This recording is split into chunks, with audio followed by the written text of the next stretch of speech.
Good evening. Thank you for being here. My name is Dean Fisher. I have the honor of serving as the president here at the College of Southern Idaho. And it's a delight to see a good crowd this evening to explore a really relevant and important topic about mental health here in the Magic Valley. And I'm very pleased to see such a good, diverse turnout here to explore this topic with our group of presenters. But I've met most of you, but thank you for serving. I appreciate you carving out some time this evening.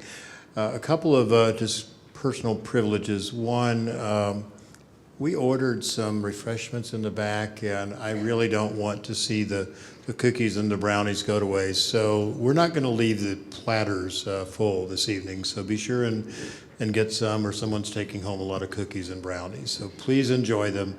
And I also want to take a point of personal liberty of thanking Carolyn White, who took on the mantle of leading the City Club about a year ago. We were needing some leadership for it as a community group of just volunteers that want to come together on a periodic basis to explore relevant topics. So Carolyn, thank you for your service to the community, and thank you for your service to the college. And I also know that my next duty is to say, Carolyn White has more details.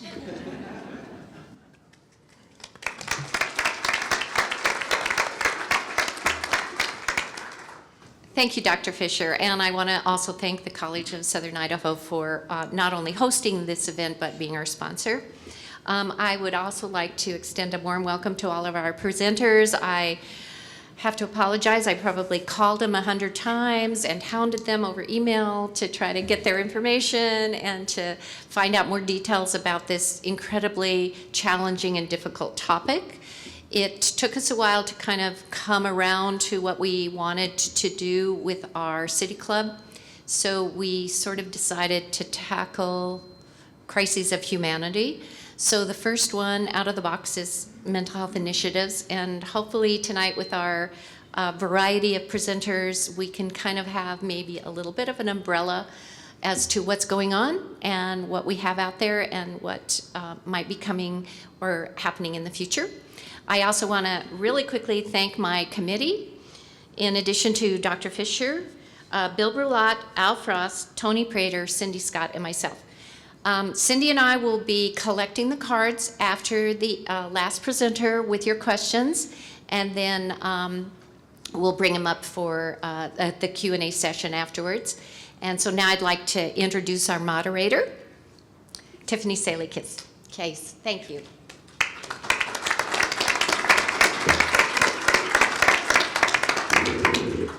Thank you so much. It is a pleasure to be here this evening to help facilitate this conversation that I think we can all agree is of the utmost importance to our community and the people who live here and want to thrive here. And so we're so thrilled that our distinguished panel has agreed to join us tonight and offer their perspectives on mental health and the situation affecting all of us and our communities. In order of events tonight, I'm going to spend a bit of time introducing each of our panelists to you. Then I'm going to turn my time over to them, and they're each going to give you a brief overview of their perspective on the issues that are going on right now in the Magic Valley from the position that they hold in each of their respective areas. And then we'll turn the time over to some questions and answers. So as Carolyn pointed out, there are index cards floating around, certainly at the back table and some throughout the audience as well. As people are speaking, if you think of a question or a comment that you would like to offer, those will be collected then at the end of the panel discussion, and we'll facilitate about 30 minutes of question and answer at the end of their presentation. So we'll begin with our first panelist. Curtis Johnson is a licensed clinical social worker with over 20 years experience in the mental health field. He's a clinician on the clinic and mobile crisis teams for the Region 5 Department of Health and Welfare, as well as being in private practice. He has over 10 years of experience in trauma-informed care. Our second panelist, James Rhom, is the Community Health EMS Supervisor for Magic Valley Paramedics in Twin Falls, and he's been an adjunct faculty member for the College of Southern Idaho since 2013. He currently oversees community health EMS teams a group of paramedics and EMTs whose focus is to bring healthcare navigation to patients in our community. Our third panelist, Amy Rothweiler, is a school counselor at Magic Valley High School. In her current position, she attends to the academic, social, and emotional needs of the 15 to 21-year-old students at her school. She's been a school counselor at Magic Valley High School for 12 years and has held various positions supporting mental health within the Twin Falls School District for 20 years. Our fourth panelist, Lisa Bays, is the newly appointed clinical director for the Crisis Center in Twin Falls. While new to that position, she is not new to the center, as she's worked there as a clinician and been involved in multiple positions, which have given her a comprehensive perspective on the diversity of needs in the Magic Valley. Our fifth panelist, Tori Torgumson, is the Behavioral Health Director at Family Health Services. She has been in the field of clinical social work for over 23 years, working with all ages and a wide variety of concerns and diagnoses. She's been at Family Health Services for 18 years and has been the Behavioral Health Director for the last 8. And our final panelist, Jenny Brown, is the BPA Health Account Manager for student and family support programs offered through the Twin Falls School District. This program is designed to provide services to all students attending at the Twin Falls School District, as well as their parents, guardians, and siblings. She has 22 years experience in behavioral health, with the past 8 working in case review, community awareness, and prevention. And with that brief introduction, we'll turn our time over to our first panel member, Curtis Johnson. Thank you. Like she said, my name is Curtis Johnson. I've been in the mental health field for quite a while. I started out as a hypnotherapist and then went and got my degree and became a clinician. So I feel like I've seen a broad spectrum of what goes on in the Magic Valley from different areas.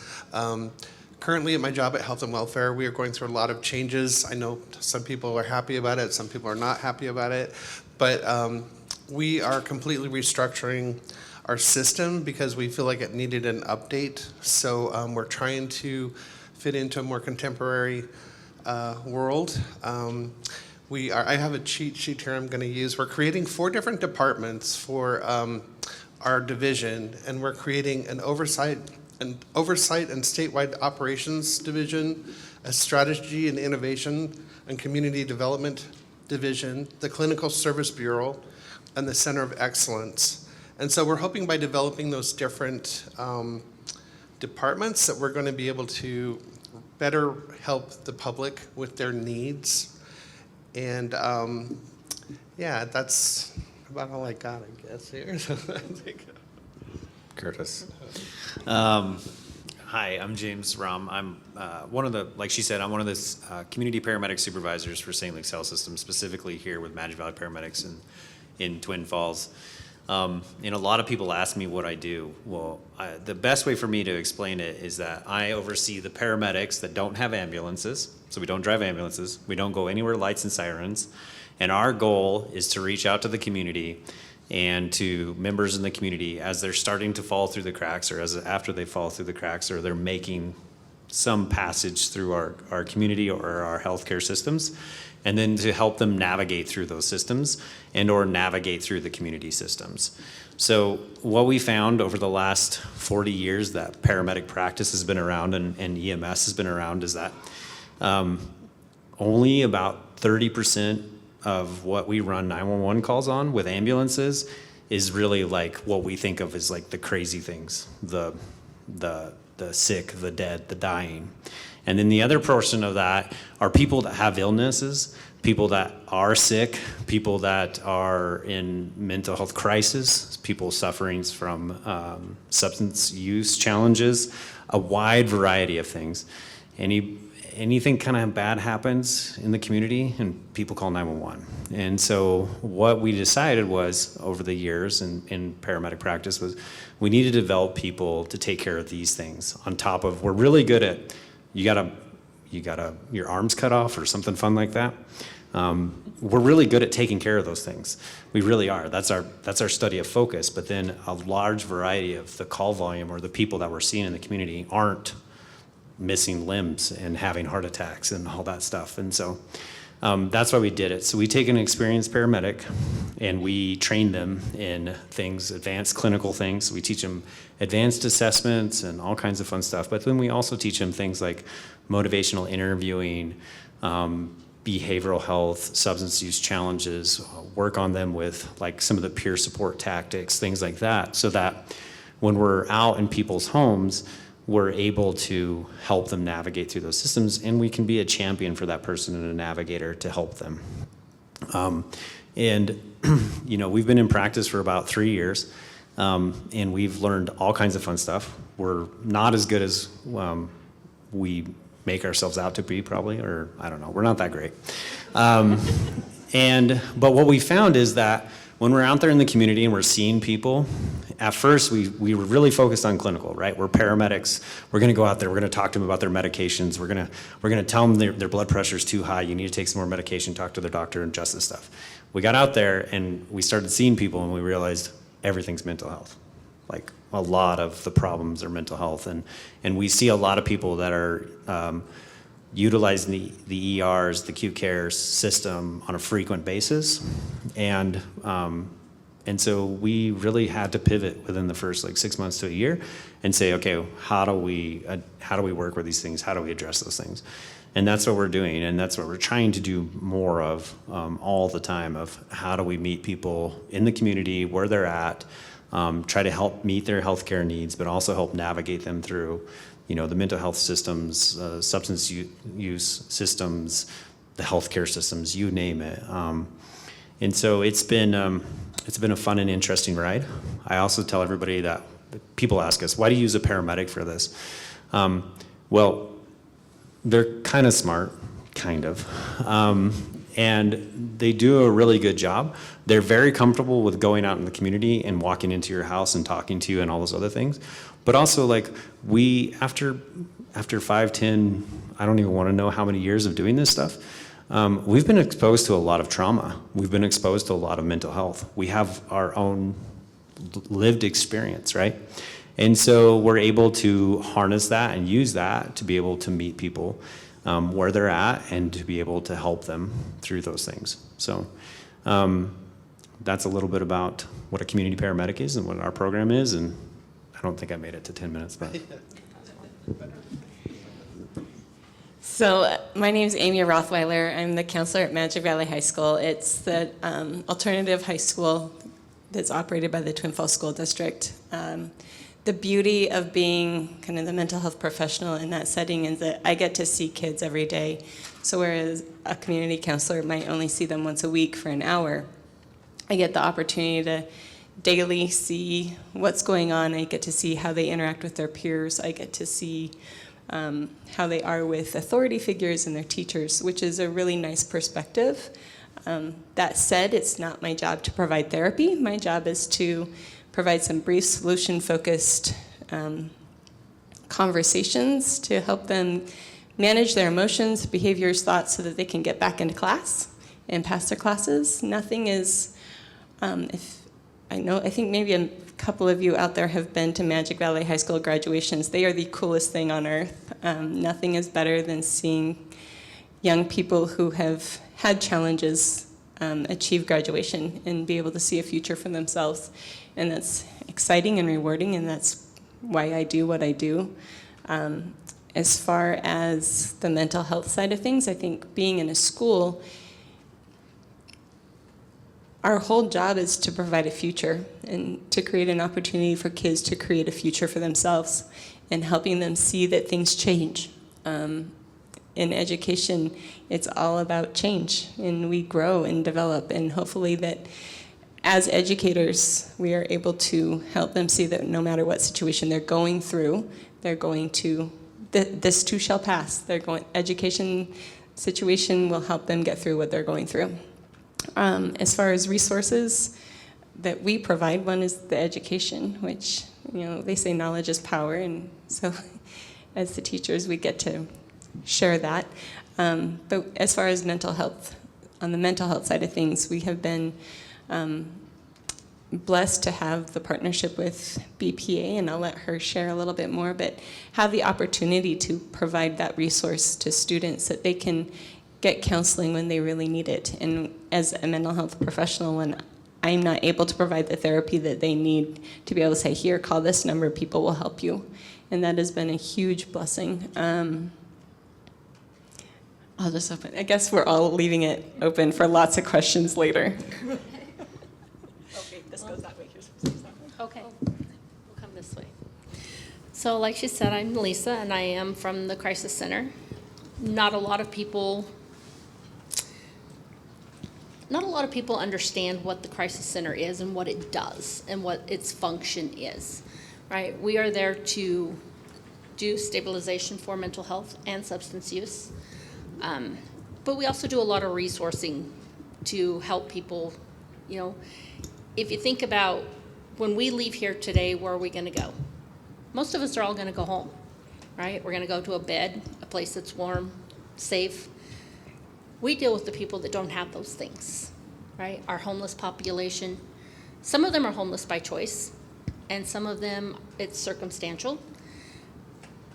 And we see them at their lowest point, from our homeless population to our addicted population to some of our first responders and everywhere in between, right? The Crisis Center is open to everybody. From January to the end of March, we have seen over 1,250 individuals come through our doors at the Crisis Center. If you think about Twin Falls and its population, we've had, 14 or 16 suicides within the Magic Valley since the beginning of the year. Those are terrible, terrible statistics, because somewhere we're missing that mental health piece. We're missing those people. You know, who are they? They were somebody. They meant something to somebody. And that's some of that purpose of our mental health, right, is so that everybody knows that there's a place that they can go, that there's people that care. The Crisis Center is staffed 24/7, 365 days a year. If it's 2 o'clock in the morning, we don't care. Just come in. We have people come in and stay for a day, 2. We do medical assisted detox. So sometimes people are there for 3 to 5 days. We look at them for resources, housing, right? And that's where the biggest struggle is, right? Is if you remember Maslow's hierarchy of needs, right? Housing, food, right? And that's the goal of the Crisis Center, is to meet those needs. We are in Twin Falls getting the privilege of opening up an adolescent crisis center July, I think. I think it's supposed to open July 1. It's kind of iffy if that's actually going to happen on July 1. But how many of those suicides were from our kids, right? I can't tell you for sure, because I'm not sure how many of those suicidal kids that, you know, maybe they couldn't tell their mom. Maybe they wouldn't tell their teachers, right? What do we do with them, right? And the number one goal for mental health is stability, right? To keep people safe. Sometimes that means keeping them safe from themselves. So it is a place that they can go that doesn't matter what name they use. Sometimes they'll use their own, sometimes they use somebody else's. We don't care. It's all about just meeting them where they are and helping them in that moment of need. When I think the Crisis Center opened in 2017, 16? I think they got the contract in 16 and it opened in 17.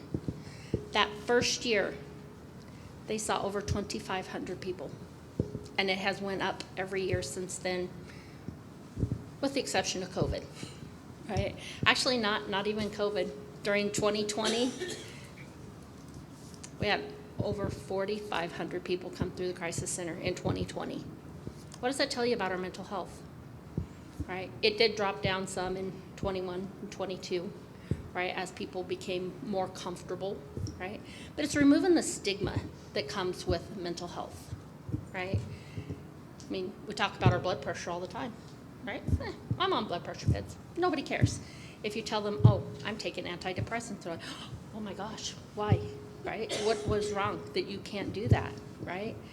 it's removing the stigma of going to counseling, asking for help. I am a counselor first and the clinical director second, right? That's where my passion is to talk with people and to help people themselves, right? And it's meeting them where they are. I ask people all the time, I said, you know, they come into the crisis center, we try to resource them. The ability to give them resources for housing is extremely limited. Getting them into mental health or substance use treatment is very limited, right? There's only a handful of people that can do that. Everybody's schedules are full, right? So what do we do with them? How do we help them? We use peer supports. Those are people with that lived experience that says, you know what, I can talk with you because I've been there, I've done that. We have recovery coaches. Those are people with that mental health and the substance use that can also say, you know what, I've been there, done that. You know, we are always looking for people to fill those holes, just like AA has their mentors, and right? Mental health also needs those ambassadors, those people that'll stand up and say, you know what, I've been there, I've done it. You know what, let's look at what strengths you have to help you to manage through, because everybody's important. No matter where they come from, where they're going, who they are, or who they're not.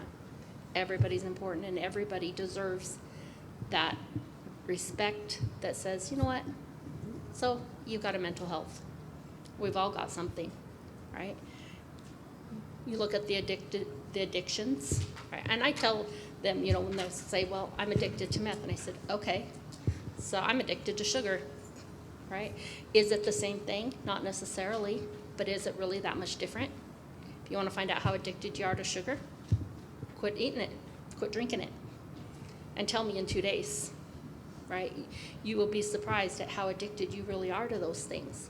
But we don't think about those things because those things are legal. Those things are, yeah, you know, it's not such a big deal. But it's that understanding that says, you know what, we all struggle. We all have it. Remove that stigma, remove those barriers. The more common we can make it talking about mental health, the less stigma there is to it. And when there's less stigma, people are more willing to go and get the help that they need. All right, Tori Torgrimson, I'm with Family Health Services. For those of you that don't know, Family Health Services is a federally qualified health center. We provide medical, dental, pharmacy, and behavioral health services in Twin Falls, Cassia, Lincoln, and Blaine County. I have notes to make sure I don't forget all the stuff that we are doing. So our mission is to make sure that we provide routine health care that is affordable and accessible. At Family Health Services, we really believe that all aspects of health feed each other. So if there is a lack of access or a need in one area, it's going to affect the other areas. I was asked to talk specifically on the needs that we see or my experience, and more focused on that behavioral health or mental health area. So I would say overall, and like you heard in the introduction, I've been with Family Health Services for a long time. I have a lot of experience, and that the 19, 18, I don't know if it changed in the couple of weeks, but it's somewhere around there, that I've been at Family Health Services, there's always been a lack of access to care. But along with lack of access, there's also a lack of professionals. So it's not that we don't see that there's a need. We do see there's a need, but to hire is really hard as well. I would say that need for services and need for professionals has significantly gone up since the pandemic. And I think we all can agree with that. It's not that suddenly now there's a need, it's just that we already were struggling and that need got higher. What we have noticed is that need, I wouldn't say that it's expanded, but probably more prevalent across all ages, all people, all situations, all socioeconomic status, all professions. These last several years have been really hard. You have kids who have, certain developmental stages where we all expect, this is where I enter junior high, this is where I enter high school, this is where I go into college. But no, through those years, I was at home learning online. And those are significant developmental milestones. And we expect certain things to happen and to be exposed to certain things, learn certain skills. But we were at school part-time, half-time, online. It was all over the place. Parents were stressed, having to deal with a lot of different things economically. Jobs were uncertain, and then the inflation went up. We have jobs, but everything got a lot more expensive. Things started opening up, yes, but we didn't necessarily see things get better because now we have the stress of readjusting. The kids are readjusting, parents are readjusting. Professions were all impacted on all different levels. So, I think that's why we're feeling it. And unfortunately, our professionals that are available did not increase over the time that the need became more obvious.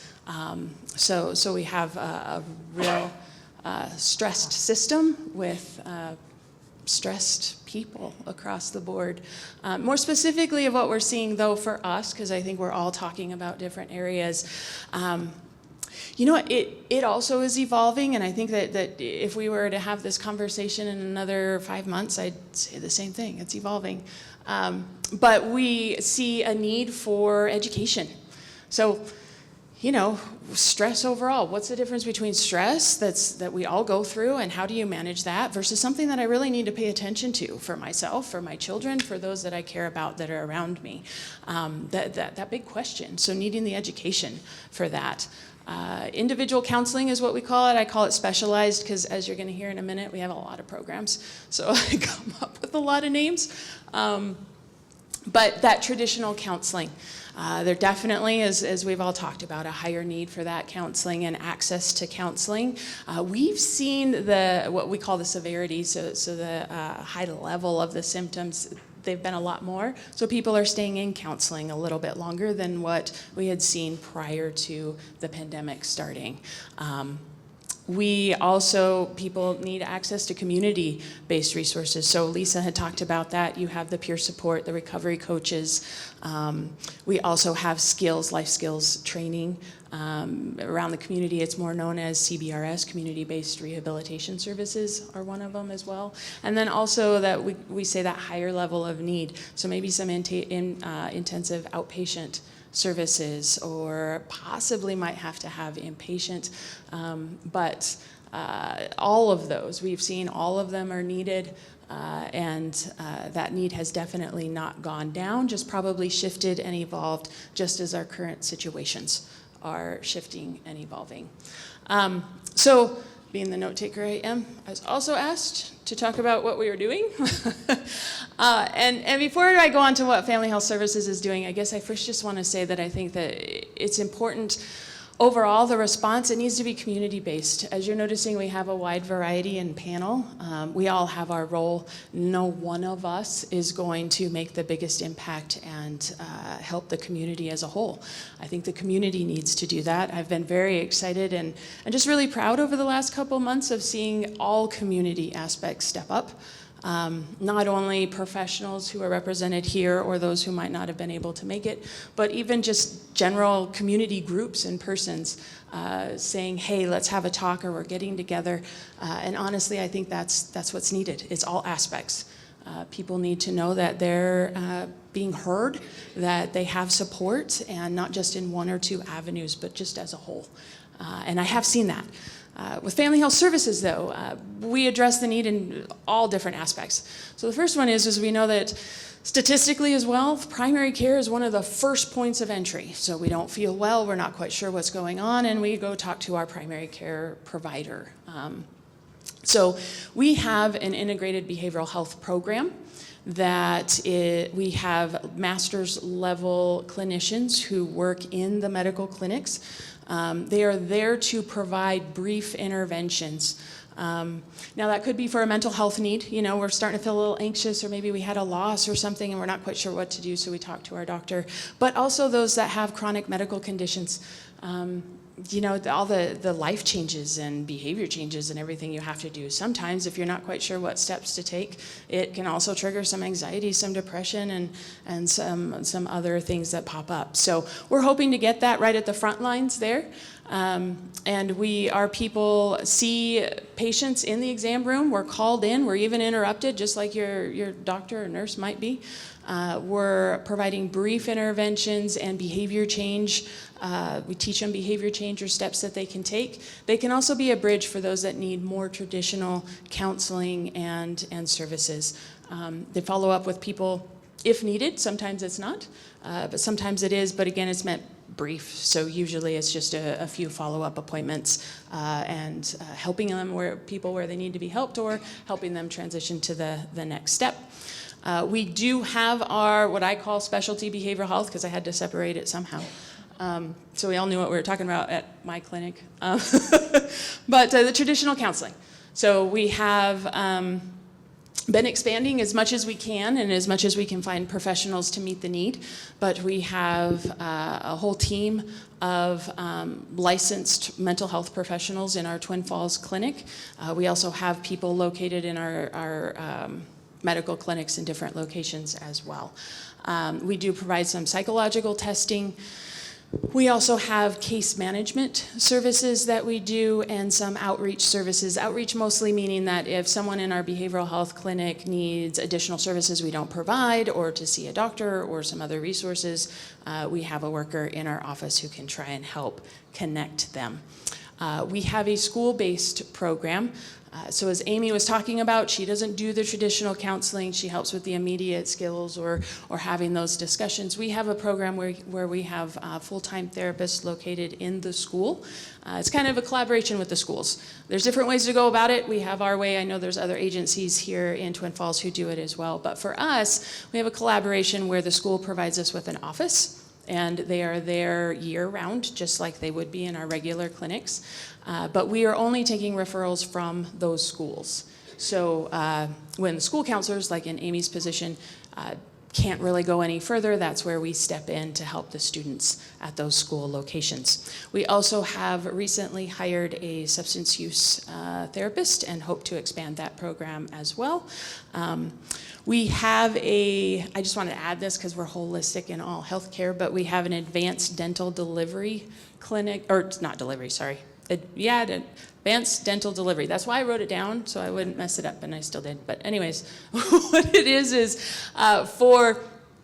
you might know, if you have strong mental health struggles going to the dentist, there's a lot of anxiety. I personally don't like the dentist either. And dental care is really important. So we have a clinic not only with those that might have mental health struggles, but developmental disabilities, autism, just going to get your dental care taken care of sometimes needs a little bit more special care. So our clinic in Rhom is specifically specialized for that next level of care in order to provide dental care for them as well. What we're doing in the future is for our behavioral health program, we are in Twin Falls creating a certified community behavioral health clinic that is in coordination and collaboration with the state and our community partners here in Twin Falls. But really what that is we are hoping to encompass a larger array of services. Again, as you hear, there's a variety, but we're just hoping to do our part and expand where we can. We did find a building on Kimberly Road, so yay, we get to actually expand and not be on top of each other. We're going to be, like I said, we hope to expand our substance use services, but we also will be trying to add community-based services, CBRS, recovery, support, peer support. We also are hiring clinical assessment specialists so that those who are hoping to come to Family Health Services for behavioral health services in traditional counseling, substance use, whatever it may be, but they're getting an assessment. You may or may not know, but getting an assessment in our system can just stop everything. And you have to wait for that assessment. But when you don't have enough providers, you have to wait a long time for that assessment. So these particular employees and staff persons will be providing that assessment. We'll do a brief screening. If we see that they need that assessment to get them other care while they are waiting, hopefully we can do that for those that are waiting for some other services at Family Health Services. We are also, so in the clinic, we are going to be adding 2 psychiatric nurse practitioners, and we're also going to have primary care at that one location. Getting to the, and telehealth pharmacy. So getting to the different locations, you see one person and then you go to another place and then another place. So we're hoping to all have it there and make it easier to access, and not, transportation's an issue too. So we're hoping to address that barrier. Like I said, access to providers is always an issue. I really, that's going to be a long-term thing that we work on. But with expanding, we hopefully can work with more students and interns. We do use recruiters trying to get people from out of the state and not just shift professionals, but we're hoping to add professionals. And then lastly, this I don't know a lot about, but I took a lot of notes, but we are doing the Center for Community Health. That is a collaboration with several different agencies here in Twin Falls and groups. So the City of Twin Falls School District, South Central Public Health, Twin Falls County Commissioners, Strategic Financial Group, St. Luke's, and CSI. So what we are going to be doing is using an office downtown with the school district where we have a worker who can help people connect to resources, access insurance, see where they're at, what they could qualify for, and connect them with other things that might be available in the community. So I hope I didn't go over 10 minutes, but. Hi everyone, I'm Jenny Brown and I work with BPA Health, and specifically today I'm here to talk about the Student Family Assistance Program. And I guess we're going to play a video. And then I'll continue. There's going to be a short video. It's about 4 minutes long, and it does a really great job kind of giving a basic overview of what the Student Family Assistance Program is. And after we view that, I'll get into more specifics. Really? If someone's backed up and constipated, that's not my video. That's a different conference.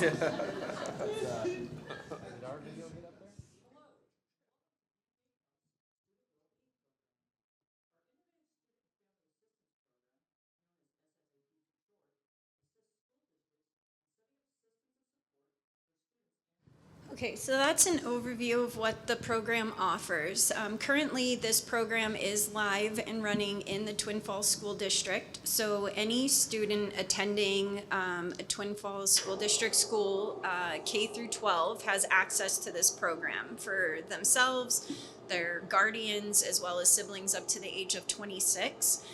And as Amy mentioned, we really work in collaboration with the school counselors. We work with, St. Luke's, other community agencies to get people connected to care.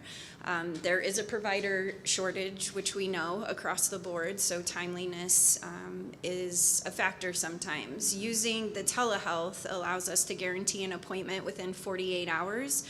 And I've also talked with counselors who are using this program to kind of be a bridge gap for people on their wait list. So they have people that are needing care, needing assistance, but they're booked out for several months.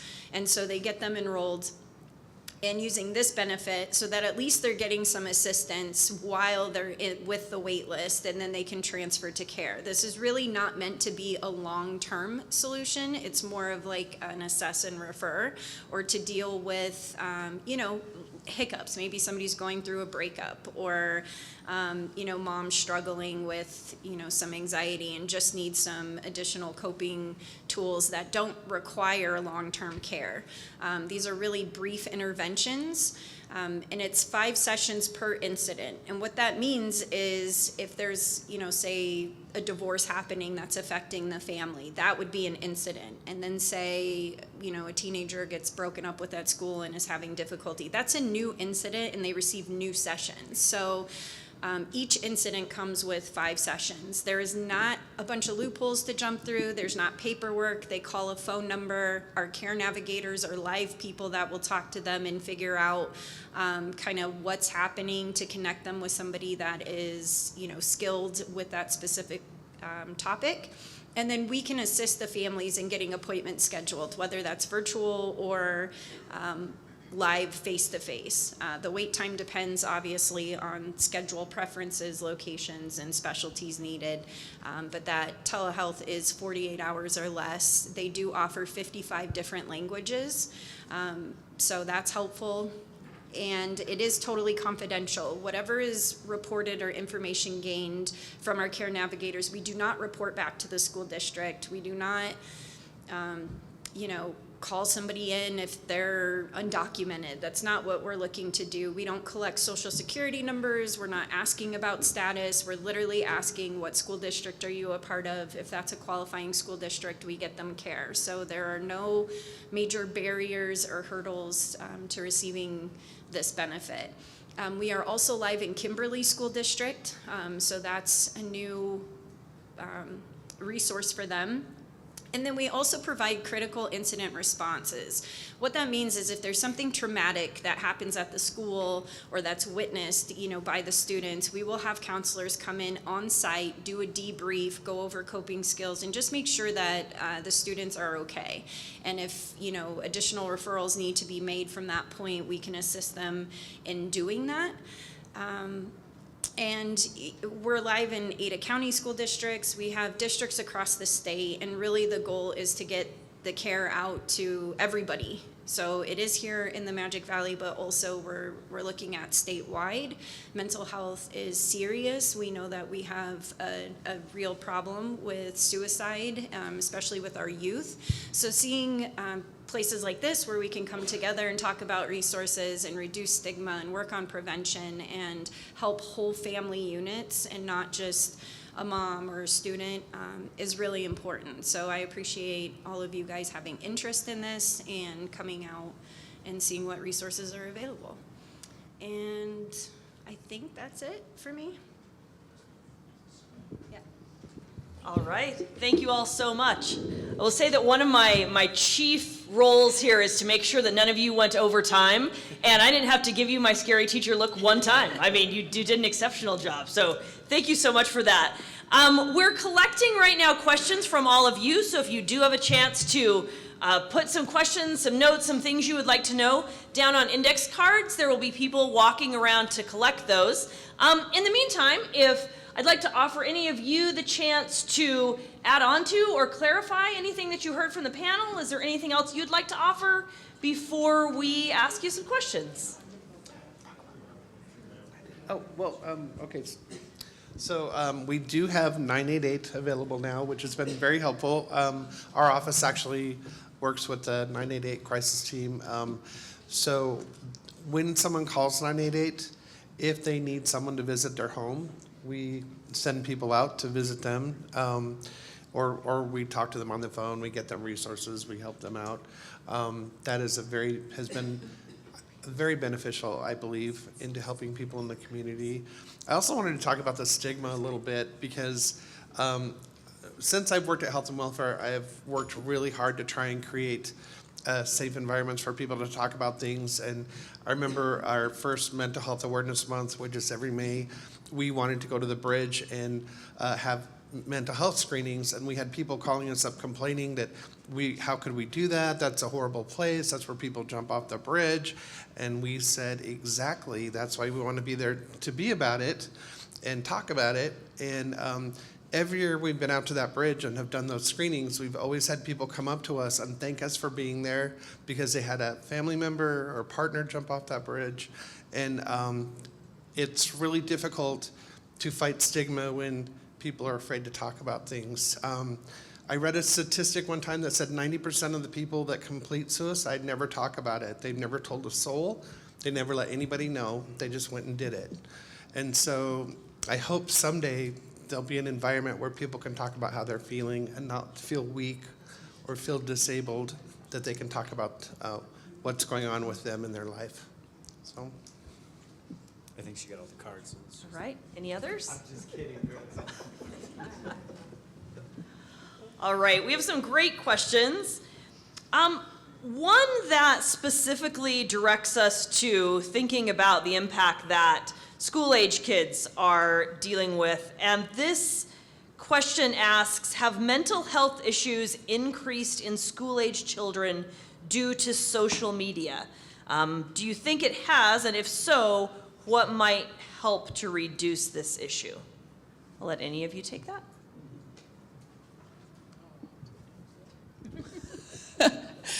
I'll be the first one, but hopefully there's other comments. I don't know. To say exact yes or no, I would be hesitant on. I'm a research person, right? So I would want to see those numbers. But I will say that it's definitely been a component where that has impacted the overall mental health of youngsters and teens. You know, the access to information, to ideas, to concepts, to other people's opinions is instant, where before it used to not be. There was a little bit more of a filter. I think terminology has shifted, and that's one thing that kind of popped into my head with that question. If I rewind before social media was so prevalent, when someone said, I want to die or I want to kill myself, it was like, ooh, instant, we're going to respond. But what we are starting to see more and more is that's evolving into more of a slang and description of just, I'm having a hard time. And so how you can differentiate between when's a hard time and when have you crossed that line, and we're talking about middle schoolers and high schoolers having, that's developmentally they're not ready yet, and it's just a hard thing to tell. So I think social media plays an aspect into that of just more exposure of what people are talking about. I also think things that are, we've seen in our clinic, things that are small, they really aren't happening. They're not highly prevalent, but because they're on social media and kids are exposed to it, you talk to those that have social media and they're like, wow, this is happening all over the place. And then we start talking to people and we're like, no, it's not. But it's all over TikTok, but it's not necessarily happening. So just being able to determine and filter what's really going on versus what I'm being exposed to, yes. I've definitely seen that. There's so many thoughts. So I think a lot of what social media is, the problem we have isn't that the connecting to people is the issue. I think, I have 1,000 friends on whatever, Snapchat, and everybody can see where I am, and because I've shared my location, and the social issues that social media provides, I think in a lot of ways people can have all these friends and everybody knows everything about them and their lives are on display, but they feel very alone. And so it's the contrast between having 1,000 friends but feeling completely alone in the world and feeling like no one understands. And so I think when it comes to a student's mental health, that's what we really have to address, is the sense of connection and helping them develop a sense of belonging and finding true friends that they can touch and they can look in someone's eyes and know that someone feels what they feel and understands them and hears them. And so, yes, I think social media is an issue, but I think it is just maybe a symptom of the larger problem. But. Anyone else? Can I add on to that just a little bit? So we only work in the 50 years old and older population for the most part, and I will say that everything you just talked about is existent in that population as well. So it's not just students. So. Thank you so much. Jenny, we have a question here just for you. When you talked about the counseling that you have available, is that available to all of a family that is involved or just the student? Yes, so it is available to that student's entire household. So it's guardians, whatever situation that looks like, right? Could be mom and dad, could be, a foster care family, could be aunts raising, whatever the situation looks like, as well as siblings up to the age of 26. And also the student doesn't have to be in care for the family or another family to receive the benefit. So the student may be totally fine and not needing to talk to anybody, but mom's struggling or a sibling struggling. That individual who's having a hard time and needs to be connected can receive benefits without the student being in care. In other words, it doesn't have to be like, family therapy. It's available for each family member in the household. Thank you. Could all of you speak to the wait time that you deal with in terms of people seeking help, what kind of wait time they should expect, how they can seek out services in a realistic period of time? So for what we're seeing in our network varies. It obviously varies if somebody needs a weekend appointment or a 4 p.m. appointment on a Friday because of their work schedule. The more limited their schedule is, the more limited a provider is going to be because they're booked out as well. We do take surveys and pull our providers regularly to find out what their current, are they accepting new patients? What's their wait time? And typically what we're seeing is anywhere from a week to a couple of weeks. It just depends on the area.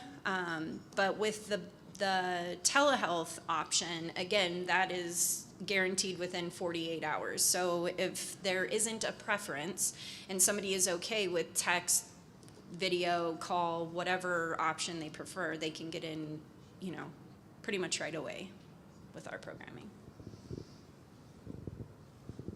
So for us with doing the traditional counseling, it's always changing, but I would say in general 2 to 3 months to get in.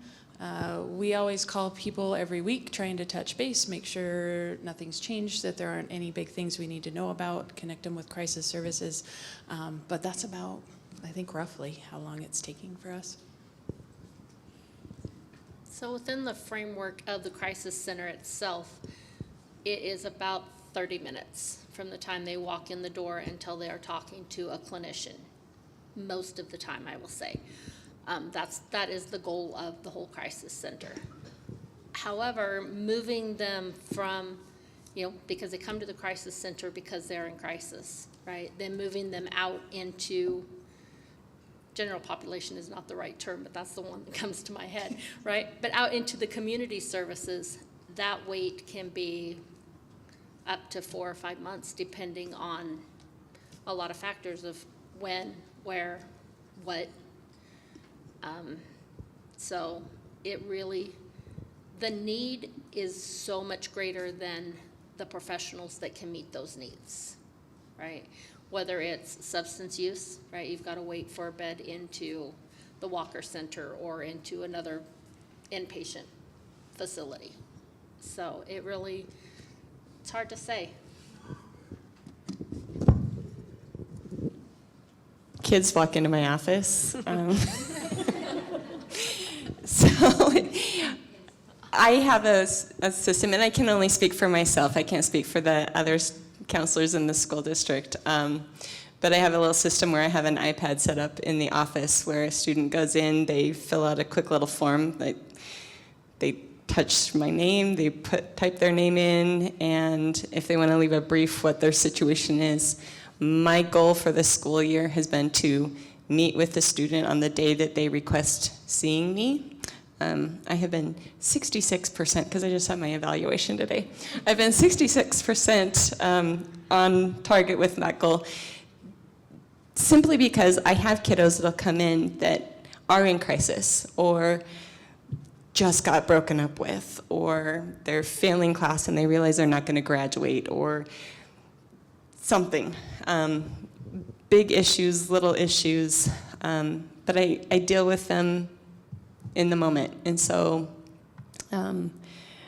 I have the kids that will walk in and just need to say hello every day, which is fabulous because at least I get to see their faces every day and I get to check in and, how'd you sleep last night? What'd you have for breakfast? Make sure did you get your homework done? So for me, I have that immediate. I also have the blessing of when kids need something greater than me. I've had the mobile crisis unit in my office. I've taken kids, made sure parents got kids to the crisis center, and if it's not that immediate, they go to BPA. So I have the opportunity, and within 48 hours, hopefully they've been able to connect with somebody. On average, we get an ambulance to people within 10 minutes. It's serious, but that's a joke. Our office, we do have a crisis program. We have a crisis team. We do have, one of my favorite programs that we have is a 7-day crisis program where any citizen of Idaho or anybody can walk in and say they're in crisis, and we try to help them for those few days. We do have limited resources to do that. And we also have a 30-day crisis bridge that we try to do to help people while they're waiting to get into places.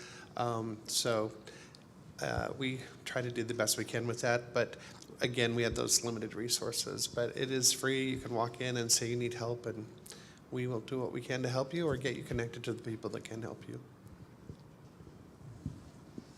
Curtis, we have a request to have you explain and expand a bit on trauma-informed care. Could you let people know a little more information about that? So trauma-informed care, it's a lot, we look at what's going on with that person. Trauma used to get ignored a lot. Our prison system is filled with people who've experienced a lot of trauma and end up with substance abuse and different mental health issues. And so really that trauma-informed care is kind of looking at that whole person and seeing what's happened to them in their lifetime and working through that lens of how can we help them work through that. So thank you so much. There are several other questions that are dealing with our incarcerated population and people who are both incarcerated right now and leaving that system. Would you like to speak to the care that is available to them in the system and without, and how to best access those resources?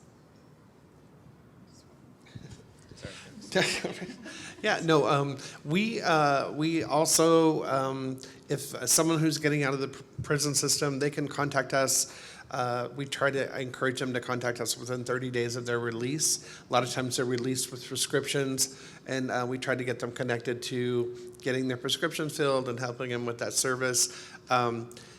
And again, we will do the crisis service of that bridge gap service until we can get them connected to a provider. I think there are other agencies also picking up in the community as we go through our transition that are working with people from the prison system.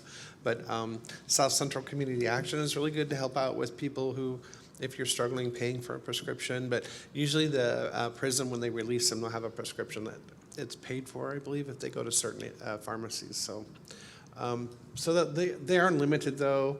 I think a lot of times the people who are coming out don't reach out right away. They kind of they get that exhilarant feeling of I'm out, and they think they're going to do fantastic. And then we usually see them if they start to struggle a little bit, which is fine, and we're willing to help them. So, but we do see a lot of people with mental health symptoms and from the prison system for sure. Thank you. Jenny? Yeah, if they are coming home, if they're going home to a family unit, and again, they have kids in the district, they can utilize the service right away, and they don't need insurance. It's free. We don't ask, probing questions or anything like that. So if they are connected to a family or a student that is in the district, they have those services available right away.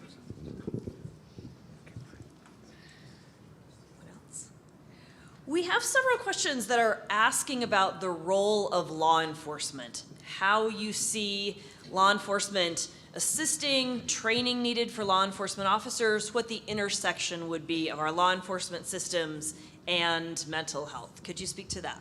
Paramedics and cops get along really well. We don't need them. We're fine. There's some individuals giving me a glare right now.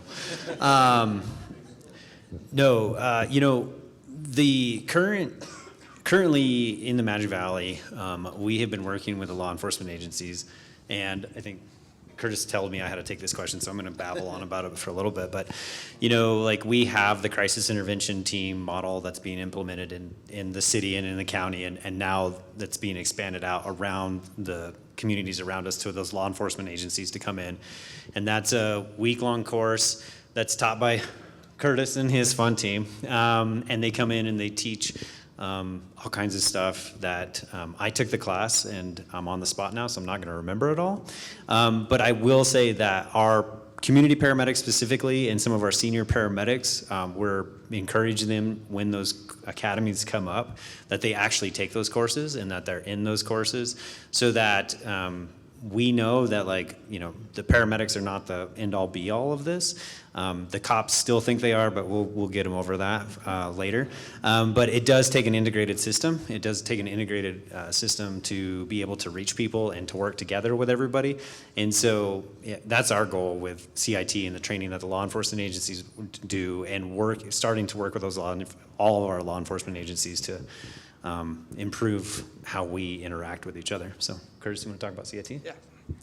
Yeah, I would think CIT has been very successful around the valley.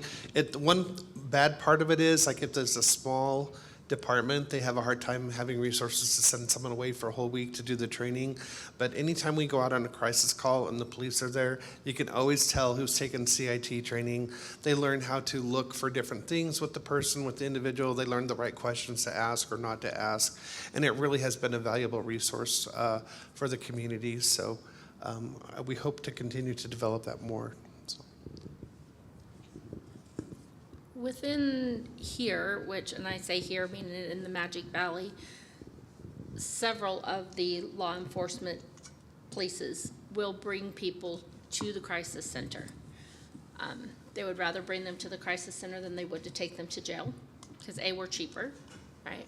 And it's a lot less stigmatizing to come to the crisis center than it is to go to jail because you're having a mental health crisis. And they're absolutely right. You can tell the officers who have had some additional training and those that have not. We also get a lot of our referral people from probation and parole, right? Because they would rather help them, right? Typically, those that come to us from them are more substance use, but we have found that dual thing, right? I always ask them, I said, who's driving the bus? Is your mental health driving the bus, or is your substance use driving the bus? Because they're both on there, so which one is driving which, right? Are we self-medicating because we can't manage our mental health, or is our mental health running our addictions? Either way, they bring people to us because it's cheaper than sending them to the emergency room. It's better than sending them back to jail. And so we have developed, within the few years that the Crisis Center have been here, a really cohesive partnership with our law enforcement. Thank you. Many of you spoke in your opening statements about the shortage of providers. And we have several questions about where you think the origin of that shortage comes from, what can be done to help the pipeline, and if there are any particular fields that you think are in particular crisis, or that you think could really help of the numerous fields that are out there. If you'd like to speak to any of those questions. How much time do we have? There are a lot of layers there. We've always been short of mental health professionals in this area because they can move at other places and make more money. But then we had the Medicaid expansion, which allowed people more access to services, which a lot of the agencies, most agencies weren't prepared for. And so it created this huge, bottleneck for people to get into services. And then we also have our agency, who's been moving from a traditional mental health agency to being more of a a case management type thing or an educational service. So we turned all of our clients out into the community as well. So I think there's just a lot of layers there with, there's the wages, there's keeping people here, there's access because of the expansion. People have more access. I don't know who else wants to comment on that. Well, and we have found within the agencies that, we can get providers that are wanting to move to Idaho, but they can't get licensed in Idaho because the requirements for the education and things in Idaho is different than some of our surrounding areas. And so we had one, I don't know, month or so ago, had been in private practice for almost 20 years in another state and could not get a license in Idaho because their education, they only required 45 hours of whatever, and Idaho requires 60. So, that's a Board of Licensing thing, that's a legislature thing, right? Just like the funding, right? If you can, move to Washington and make, $40,000 a year more than you can staying in Idaho, what's to keep our professionals here? So, if you can, be an advocate for our mental health, whether it's in the city limit level, in our legislature level, our state, our country, right? We need people that are saying, hey, this is not okay. And I guess to address the gap, that's kind of one of the reasons why our program is in place, right? Is to address that gap in provider. I have a position, I've been for multiple weeks saying it's open, so if you know of someone, please have them apply, but I fielded it, so I'm excited about that. So no, I only get a plug for social worker positions. I only have one, so I need to fill it. But yeah, no, I mean, that's our role, right? That's the role of peer support. That's the role of recovery coaching. That's the role of like the community paramedic, right? There's a need for those professionals, but also what can we do as another resource in the community to help people adjust the mental health or to address their mental health needs, right? So I think that's the other thing I'd like to see is like more of what are we doing to expand on those things, so. Can you speak to any specific fields within your general mental health purview that you would encourage students or other professionals looking to change careers to go into? All of them? It's not a big one. Fantastic, thank you. We have several questions that refer to, in the absence of this pipeline issue getting fixed, that refer to several of our community organizations that have tried to step in and address some of the issues. The J Foundation was mentioned specifically in one of the questions. How can we better interact and support these groups as they attempt to confront and provide support to many of, particularly our youth who are in crisis? So one of the things that the J Foundation has done for Magic Valley High School in particular, and I know a couple other high schools in the valley, we have a partnership where at the end, so we have terms, and at the end of each term, we have 6 terms per year, at the end of each term we have graduates. And the day before that last day of school for those students, I take them to the J Foundation. And the J Foundation has generously provided boots for all of our graduates this year, as well as our staff, to be a wordless reminder that it's important to check in with yourself, it's important to check in with others, and if you need help, to ask. I've been fortunate in my career to not have a current student die by suicide. But I've had many former students, because they have lost, like I said, at schools, I get that daily connection. I get to see them, I get to see their habits, I get to see how they're coming to school and what they look like, and if they've eaten breakfast, I get to check in with them. Once they're no longer in my school, I don't get that. So if I can give them something that says, here's a reminder that I'm here, there's a community of people who are willing to help you. Remember these boots when you're having a rough day. And they've filled that gap for me for right now. I guess we'll see the outcome of that as the years progress. But I think I'll put a plug in for the J Foundation because I know that their dinner and banquet is this coming Saturday. If there's any funding that can be provided, that's specifically what they're doing, is providing boots to raise awareness so that people know that it's important to check in with people.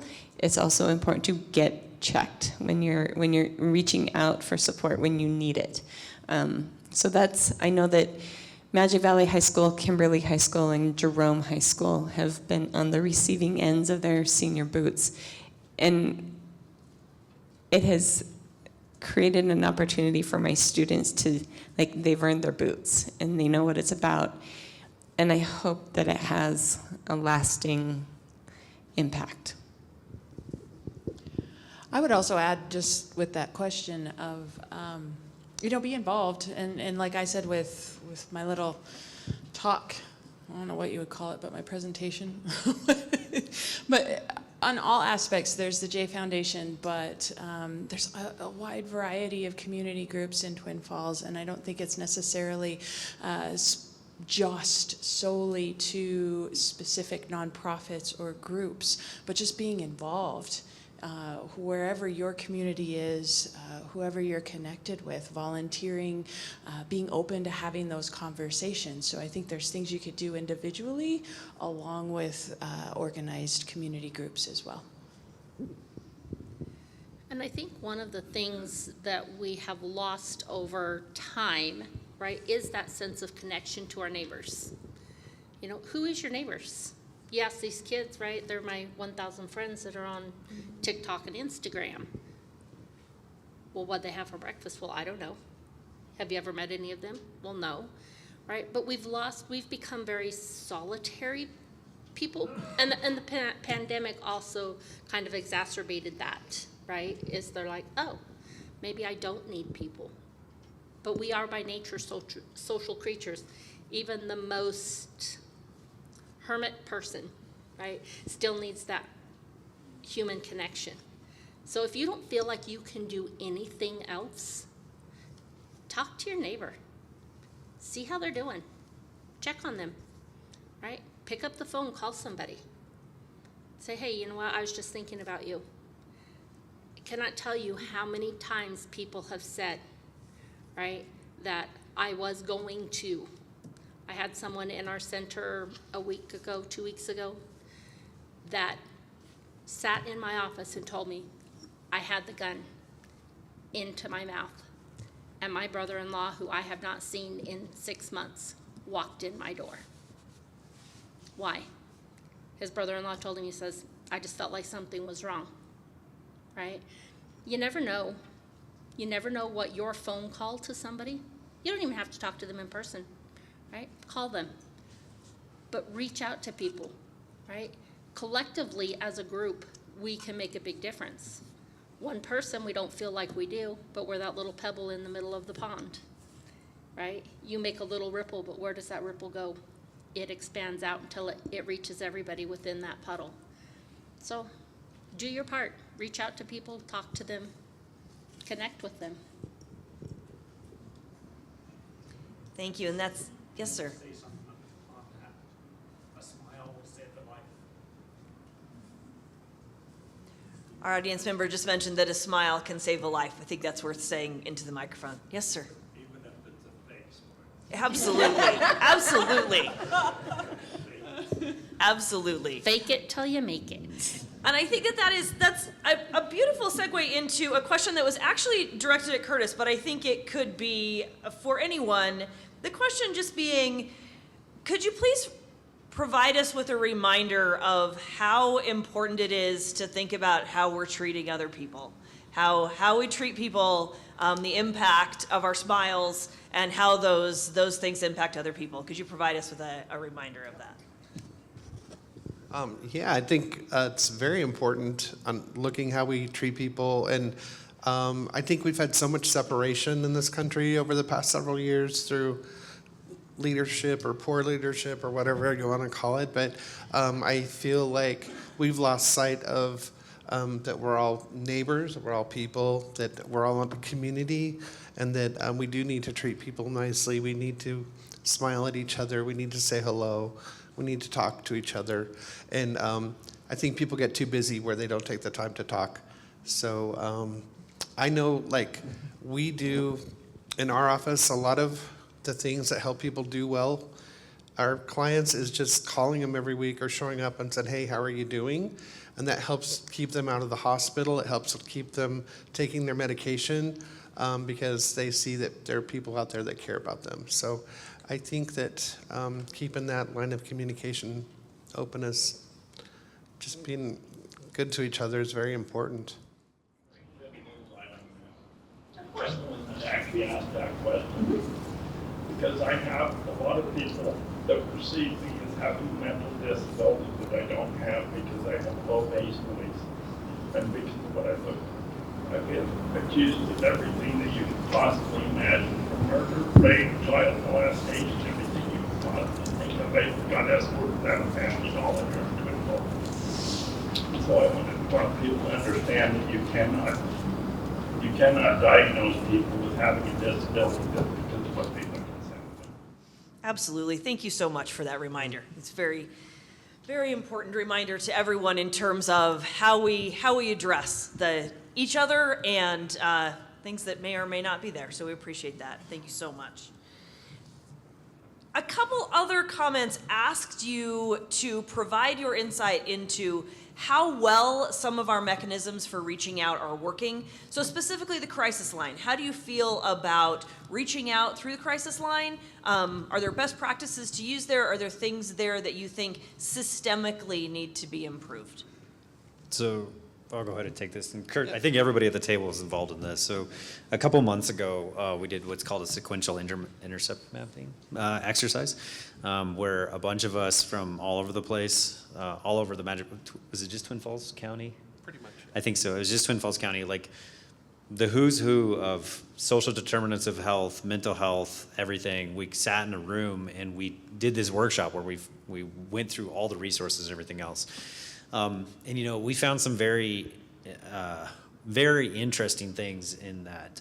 I think the count of how many crisis lines were in Twin Falls was like 6 or 8 different organizations offering 24-hour crisis lines.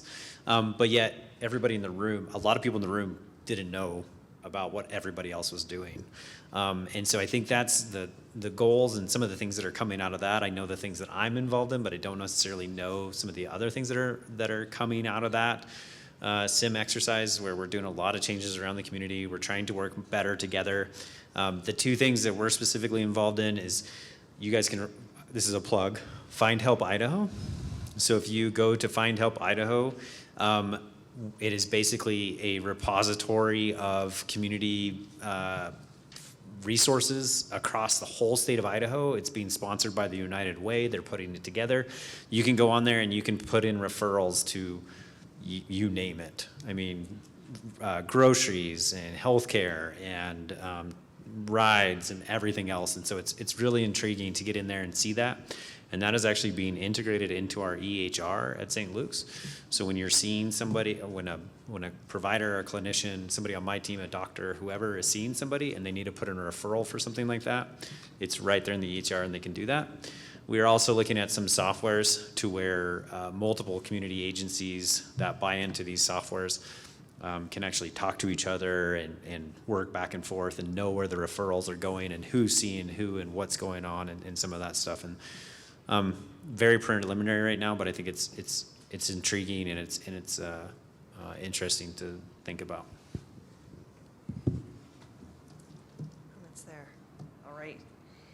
We addressed this a little bit from a larger systemic level in terms of licensing, but there is a specific question regarding activity that comes from the legislative branch, and if there are things at that level in terms of changing rules, procedures, processes that you think would assist in making mental health more accessible to both providers or people in need of services. So our legislature, bless their hearts, they have done a lot in the last couple of years to try and update our codes and to do different things to change some stuff, but it's always an uphill battle about us educating people and trying to get things changed. We are always pushing every year to try and get some of that stuff going, but sometimes they're slow to respond, but they eventually catch on, I think. So, but yeah, it's always an effort, right? So I encourage everyone in this room to write your representative. If you don't tell them I said to you, but just write your representative and tell them what you feel like you need, what is needed in our community for mental health services, or what is needed for our schools, or whatever it is. I don't think they hear. I think they hear from certain action groups, and they don't hear enough from the general public because you don't think your voice matters. So. Other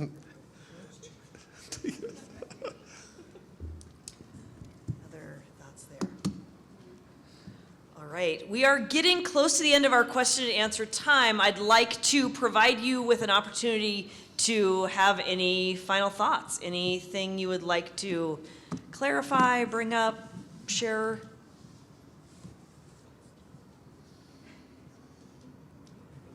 All right, if it comes to you, dive in.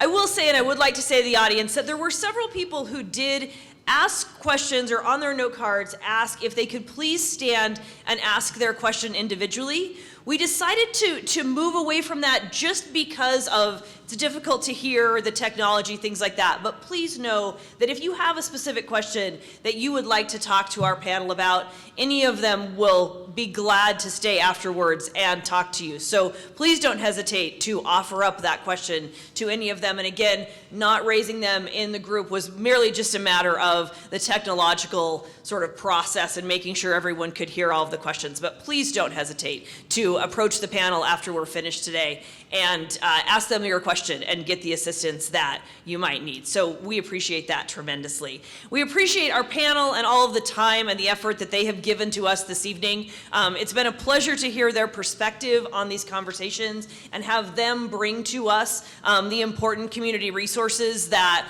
we all will need access to at some time, and we appreciate so much their willingness to come provide us with this forum this evening. Greatly appreciated. And with that, I'm going to turn the time back over to Carolyn White and let her close us up for the evening. Thank you.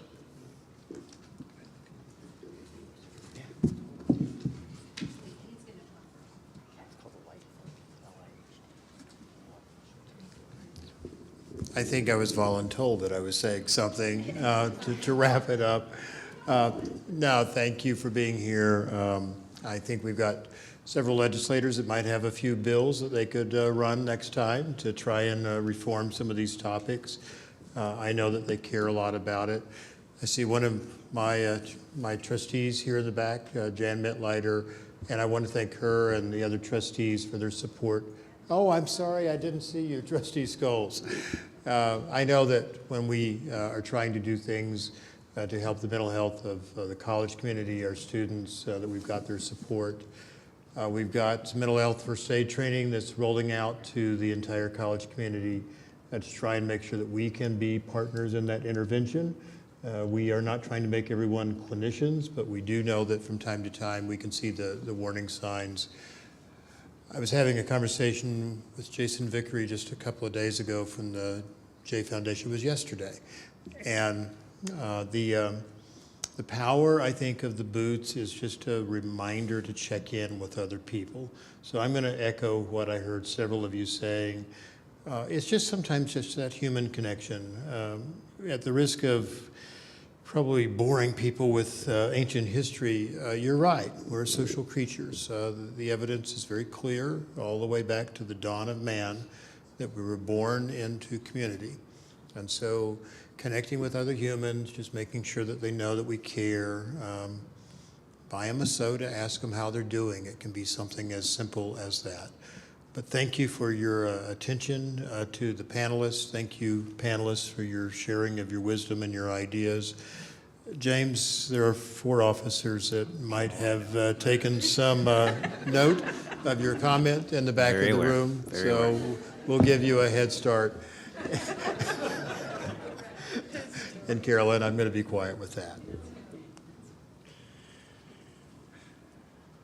Thank you all for coming, and thank you, panelists. I really appreciate your participation tonight. It's been great. I'd like to take this opportunity because we had actually a couple of great segues into what our next presentation is going to be about. I think it was Tori that mentioned the Center for Community Health. Our next presentation is going to be the Magic Valley Safety Net, and basically we're going to be basing that on a study that was done, a survey through St. Luke's for what our community needs assessments are in our community. And out of that was the formation of this particular organization that's putting together the Center for Community Health. So we're hoping to have someone present from St. Luke's, the survey that they initially did, outline what the needs were that they found, where the needs are needed, and how, and then hopefully by then they'll have a new director for this facility, and they'll be able to present how they've managed to succeed. So I hope you all come. It'll be September the 26th, right here at 7 o'clock. Thanks again. Good night.